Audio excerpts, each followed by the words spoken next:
السلام عليكم ورحمه الله وبركاته. عاملين ايه في فيديو جديد على قناه فيتك ريفيوز. الفيديو اللي معانا المره دي هو فيديو اللي الناس كتير قوي كانت مستنياه، وهو المقارنه بين اللابتوب الاتش بي زد بوك ال 15 جي 3 والاتش بي زد بوك الاستوديو جي 3. الفيديو اللي معانا المره دي هيمشي عن احنا هنتكلم الاول عن اوجه التشابه، إيه الحاجات اللي بيتشابهوا فيها، واوجه الاختلاف، إيه الحاجات اللي بيختلفوا مع بعض فيها، وفي الاخر هقول لك السعر بتاع الاثنين وانهي اكتر واحد ارشحه لك. من غير اي مقدمات كتير خلينا نبدا في الفيديو بتاعنا. نبدا اول حاجه باوجه التشابه، واول نقطه معانا في اوجه التشابه هي البروسيسور. الاثنين بيقبلوا بالظبط نفس المعالجات تيبيكال، بدايه من اول الكور اي 5 6440 الاتش كيو لحد الزيون الاي 3 ال 1545 ام، المعالج اللي انا شكرت فيه كتير جدا، بس مش هتلاقيه اصلا ولا في الزد بوك ال 15 ولا في الاستوديو في الوقت الحالي. مش هتلاقيه في السوق كتير، او يمكن ما تلاقوهوش خلاص اصلا. المعالج ده اللي هتلاقيه منتشر هو الاي 7 ال 6820 اتش كيو، فبما ان الاثنين بيقبلوا نفس المعالجات فالاي 7 ال 6820 اتش كيو هيكون هو الستاندر في الجهازين، ودي هي اول نقطه بيتشابهوا فيها. تاني وجه تشابه معانا بعد كده هو الشاشه، والشاشه هنا الاثنين بيجوا بشاشه 15.6 بوصه.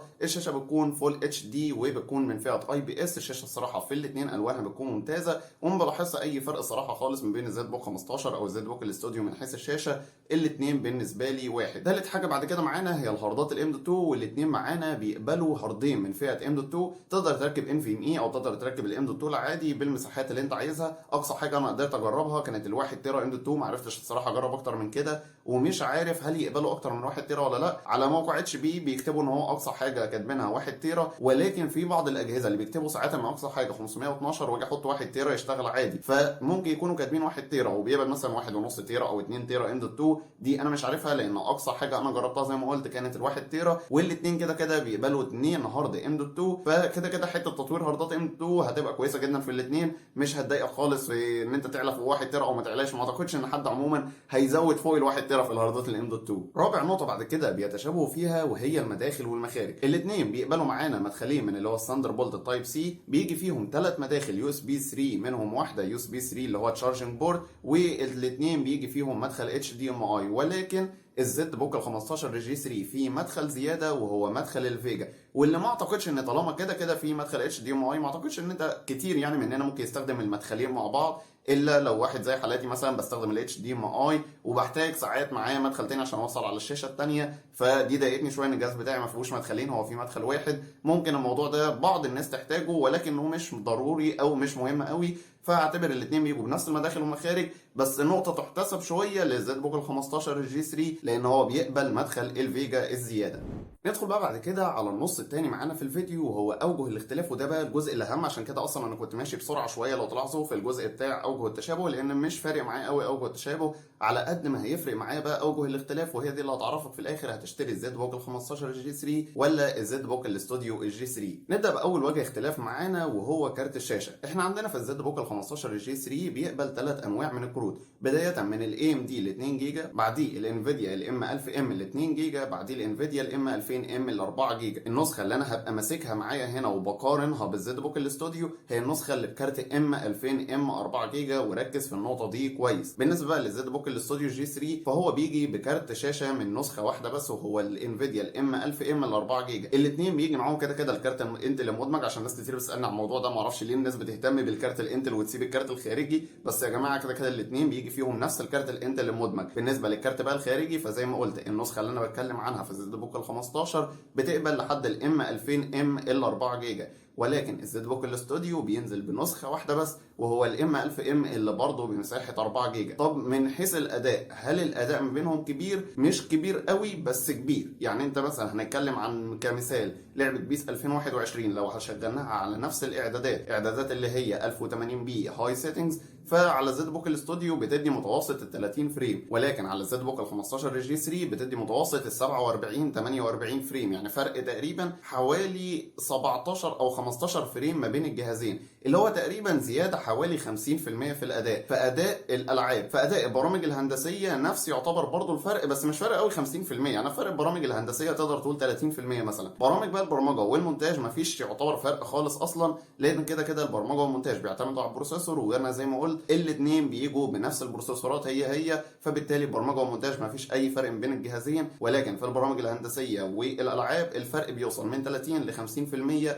زياده في الاداء بالنسبه للزد بوك ال 15 الجي 3. تاني اختلاف معانا بعد كده وهو الوزن. والوزن بالنسبه للزد بوك ال 15 الجي 3 انا قلت في المراجعه بتاعته ان وزنه 2.5 كيلو جرام، ده من غير الشاحن. الشاحن بيكون تقريبا متوسط 170 جرام، كده كده الاثنين بياخدوا نفس الشاحن، فالشاحن بيكون متوسط 170 جرام، يعني تقدر تقول بالشاحن متوسط 2.67 كيلو جرام. بالنسبه للزد بوك الاستوديو فوزنه من غير الشاحن بيكون 2 كيلو جرام فقط، مفيش نص كيلو زياده، يعني اقل من الزد بوك ال 15 الجي 3 بتقريبا خمس الوزن بتاعه، حوالي 20% من الوزن هيتشال لو جبت الاستوديو بدل الزد بوك ال 15 الجي 3. ودي النقطه الاهم اللي بتخلي معظم الناس اصلا تروح للزد بوك الاستوديو، وهي نقطه ان الوزن بتاعه اخف بكتير من الزد بوك ال 15 الجي 3. ناس كتير ممكن بالنسبه لها تضحي بالاداء ال 50 او ال 30% دوت في مقابل ان هي تاخد 20% وزن اقل، واللي طبعا بالتبعيه بيجي معاه مش بس الوزن 20% اقل، ولكن كمان الحجم بتاع الجهاز بيبدا يصغر، مش كحجم كمساحه، ولكن الحجم بتاعه اللي هو السمك بتاع الجهاز. بدل ما مثلا السمك بتاعه تقريبا التاني حوالي 1 سم بالشاشه كله، هنا هيقل مثلا حوالي 3 مللي او اقل كمان، لان السمك هو الترا سليم في الزد بوك الاستوديو، غير الزد بوك ال 15 جي 3 اللي يعتبر سليم بس ما هواش الترا سليم، فالوزن والحجم هيكون افضل في الزد بوك الاستوديو. ثالث وجه اختلاف معانا بعد كده في الجهازين وهو الرامات. احنا معانا الزد بوك ال 15 جي 3 بيبقى لحد 64 جيجا رامات، هو فيه 4 مداخل، كل مدخل لحد 16 جيجا دي دي ار 4، لكن الزد بوك الاستوديو جي 3 بيبقى لحد 32 جيجا فقط، وده لان فيه مدخلين بس للرامات، كل مدخل 16 جيجا يعني لحد 32 جيجا دي دي ار 4. الاثنين بيقبلوا نفس الترددات ولكن فرق المساحات، وده طبيعي طبعا في الزد بوك الاستوديو جي 3 بما ان هو قلنا وزن اخف والترا سليم، فبالتالي ما يقدروش يحطوا فيه نفس الاربع بنوك بتوع الرامات اللي محطوطين في الزد بوك ال 15، ما يقدروش يحطوا نفس البنوك ديت في الزد بوك الاستوديو بما ان الحجم اصغر. رابع وجه اختلاف معانا بعد كده وهو قابليه اضافه هارد اتش دي دي. زي ما قلنا الاثنين بيقبلوا هاردين من فئه ام دوت 2، ولكن ما اتكلمناش عن نقطه الهارد الاتش دي دي لان دي من اوجه الاختلاف. بالنسبه للزد بوك ال 15 جي 3 فهو بيقبل اضافه هارد واحد بس من فئه اتش دي دي او فئه السات عموما، ولكن الزد بوك الاستوديو مش بيقبل اضافه اي هارد ساتا، هو بياخد 2 بس من الهاردات الام دوت 2، ونفس اللي قلته في الرامات ده طبيعي بما ان الجهاز الترا سليم، مفيش اصلا في السمك بتاع الجهاز انه يقبل يتحط جواه مع البورده يتحط فوقيها كمان هارد اتش دي دي او هارد ساتا، المساحه بتاعت الجهاز مش تاخد اصلا كل دوت، فده طبيعي يا جماعه في الجهاز دوت، ودي اللي انت هتبقى تاني حاجه بتضحي بيها. نقطه الرامات انا مش فارقه معاه قوي، لحد 32 جيجا كافيين جدا، مش هتحتاج اصلا تطور خالص لل 64 جيجا، فدي مش فارقه معايا خالص نقطه الرامات. ولكن انت في هنا لو خدت الزد بوك الاستوديو هتضحي بحاجتين، انت هتضحي اول حاجه بالاداء اللي هو حوالي 20 او 30%، وتاني حاجه هتضحي بيها هي الهارد الاتش دي دي، انك مش هتقدر تزود هارد اتش دي دي. بالنسبه لخامس وجه اختلاف معانا وهو التبريد. التبريد في الجهازين قريب جدا جدا من بعض، الجهازين لما بشغل عليهم فيرمارك تقريبا نفس درجات الحراره، الفرق بيكون حوالي 3 او 4 درجات بالكتير، وساعات ما بيبقاش الفرق ده موجود في معظم القطع اصلا اللي بجربها. الزد بوك ال 15 زي ما قلت قبل كده معظم درجات حرارته في الفيرمارك بيكون متوسط ال 63 64 درجه لكارت الشاشه، ولكن الزد بوك الاستوديو بالكتير قوي بيوصل 67 68، عمري ما شفته بيزيد صراحه عن كده، ولو يعني زاد او ممكن يزيد ل 69 70 مثلا في الفيرمارك،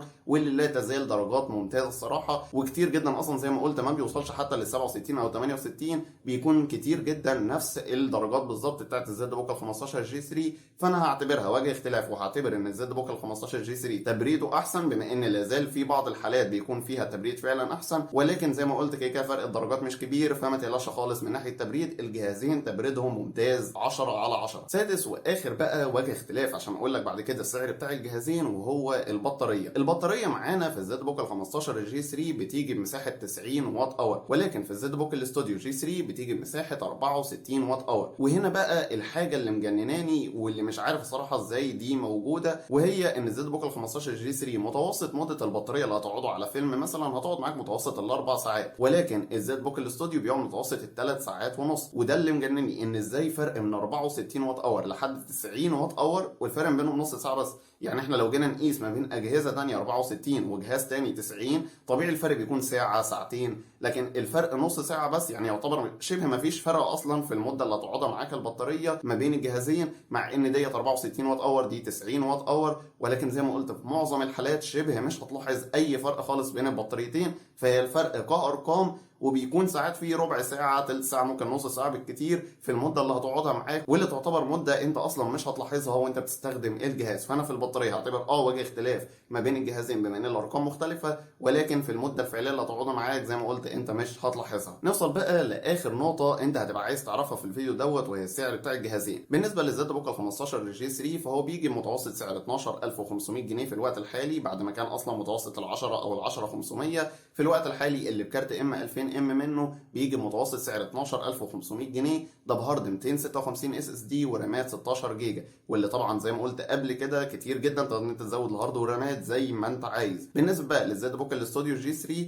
فهو بيجي بسعر متوسط ال 12000 جنيه او ال 11900 ساعات عند بعض المتاجر في الوقت الحالي، ده برضه بنفس الهارد والرامات ال 256 جيجا اس اس دي مع الرامات ال 16 جيجا. يعني حاليا فرق السعر ما بينهم تقريبا متوسط ال 500 جنيه، وكان في الوقت الاسعار الرخيصه كان متوسط السعر من 600 جنيه ل 700 جنيه، ما كانش فرق سعر كبير قوي. ولكن انت مش هتبقى باصص للسعر بس لما بتيجي تبص للزد بوك الاستوديو ولا الزد بوك ال 15، مش بتبص بس لنقطه السعر ما بين الاثنين واشتري ده عشان ارخص ولا اغلى، انت هتبص ان انت هتضحي بحاجتين وهتكسب قصادها حاجتين. ده لو انت هتشتري الاستوديو. اهم حاجتين هتضحي بيهم، رقم واحد هو حوالي 20 او 30% من اداء الالعاب والبرامج الهندسيه. تاني حاجه هتضحي بيها هي ان الزد بوك الاستوديو ما بيقبلش هارد ساتا. التضحيتين دول هتاخد قصادهم ميزتين تانيين مش موجودين في الزد بوك ال 15 جي 3. انت عندك اول حاجه الوزن الاخف، نص كيلو او 20% من الوزن هيروح، زائد ان الجهاز الترا سليم الحجم بتاعه اصغر بكتير من الزد بوك ال 15 جي 3.